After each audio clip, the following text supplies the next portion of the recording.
Bishop's Cleeve, wonderful place to be rector, and with the old church here, we're really in the heart of the old village, which is great. This community has been growing and growing and growing, and we're still on the edge of people recognising the Church of England is their church, even though they might not come necessarily.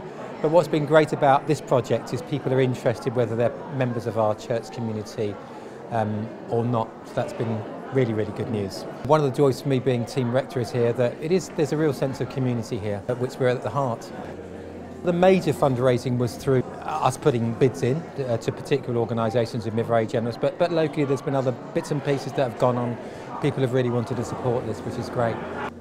We've been looking forward to saying thanks to all those involved in the restoration of our staircase. It seems like it's gone on forever. It hasn't, 4 months or so, but yeah, it's been great to mark that today.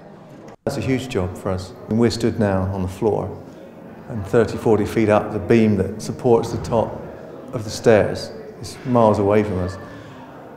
We're actually this side of it on a scaffold. When we dismantle the muntins and the tenons and the handrail, you get to see what they put together. And I find that quite intimate. You know, it's hundreds of years ago, quite a lot of men probably because of the size, put it all together. And here Danny and I, with some lifting gear and a big metal scaffold, taking it apart.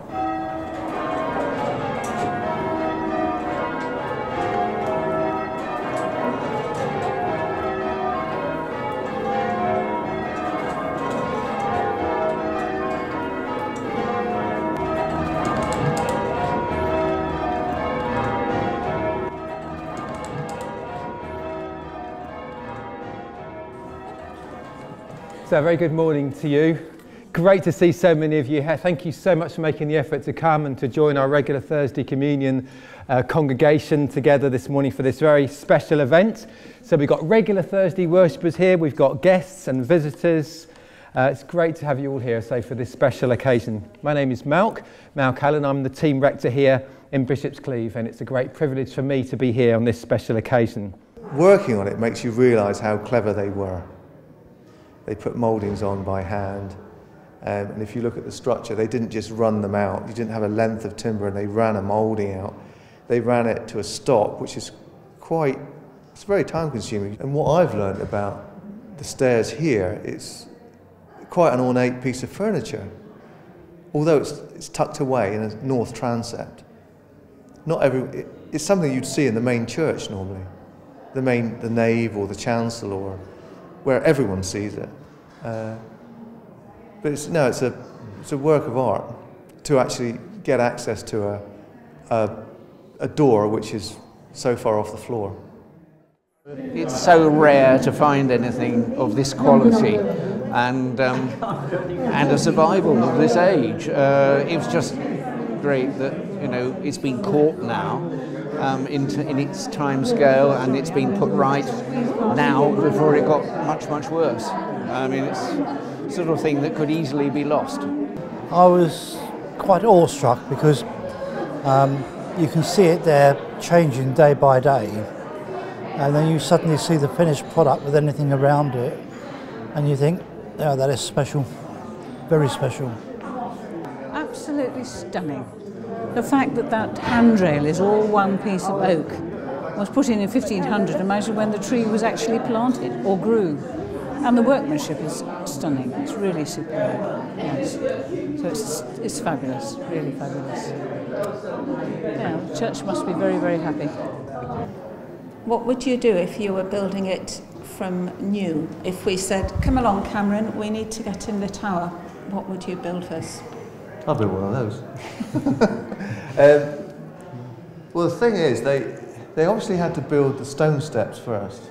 Yes. So, as if they started on the ground, it would have been more like a ladder, because the actual pitch would have been so much greater. Yes. It was due to the length of the oak that they could find, I think, wasn't it, in one length? That's right, yes. Which is why they had to build it at that pitch and that many steps and all sorts. But we were just saying outside, in all this day of regulation and building control and what you can and can't do, the rise, which is a step up, and the going, which is the step, are different on every step, which doesn't comply to any regulation at all. No.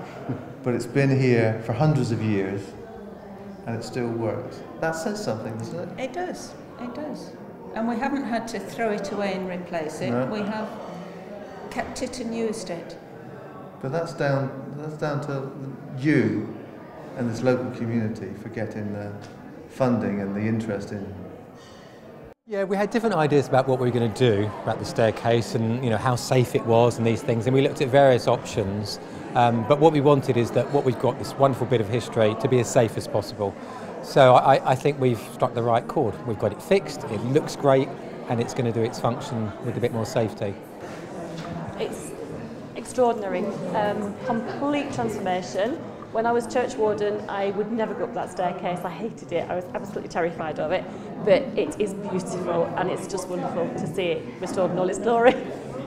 It has been scary, and now it's solid and sound, and it's great. We've loved the staircase, but it was always very shaky and dangerous, so it's great to have it fixed. And the money came in from external sources, hasn't cost the church a penny. It's been very good news for us. One of the things about having a fantastic Grade 1 listed building like this is the danger is you can become a bit of a museum. And of course people appreciate the history, and we want that to be appreciated. And the challenge for us, and I think we're doing okay, is to make sure this is still a living community with a living faith. And as you say, that staircase is in regular weekly use.